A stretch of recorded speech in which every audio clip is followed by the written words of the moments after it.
യുകെയിൽ വന്നിട്ട് വിഷ് ലിസ്റ്റിലുണ്ടായിരുന്ന ഒരു മെയിൻ കാര്യമായിരുന്നു ടുലിപ്പ് പോകുക എന്നുള്ളത്. സോ ഇന്നത്തെ ഞങ്ങളുടെ യാത്ര അങ്ങോട്ടേക്കാണ്. ഇത് പോകുന്ന വഴിക്കുള്ള കാഴ്ചകളാണ് കേട്ടോ.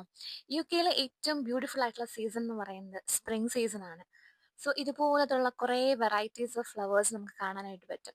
ഇതൊരു കനോള എന്ന് പറഞ്ഞൊരു ഫ്ലവർ ആണ്.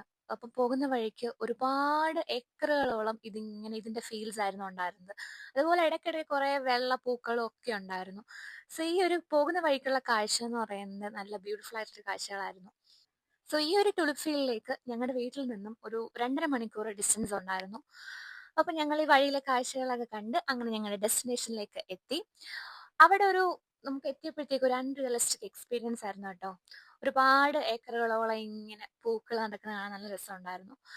പക്ഷെ ക്ലൈമറ്റ് മാത്രം കുറച്ച് മോശമായിരുന്നു. ആസ് യൂഷ്വൽ ക്ലൈമറ്റ് നമ്മളെ ചതിച്ചു. നല്ല തണുപ്പുണ്ടായിരുന്നു. അപ്പോൾ ഒരു വീഡിയോ എടുക്കുന്ന സമയത്തല്ലാണ്ട് നമ്മൾ ഏത് സമയം ജാക്കറ്റിനുള്ളിൽ തന്നെയായിരുന്നു. ഇതവിടുത്തെ കുറച്ച് നമ്മൾ എടുത്ത വീഡിയോസ് ഒക്കെയാണ്. ആം, പല നിറത്തിലുള്ള പൂക്കൾ ഇങ്ങനെ ഒരുപാടുണ്ടായിരുന്നു. അത് നമുക്ക് കാണാനായിട്ട് നല്ലൊരു എക്സ്പീരിയൻസ് ആയിരുന്നു. സോ യുകെയിൽ വരികയാണെന്നുണ്ടെങ്കിൽ മസ്റ്റ് വിസിറ്റ് ആണ് ടുലിപ്പ് ഫീൽഡ്സ്.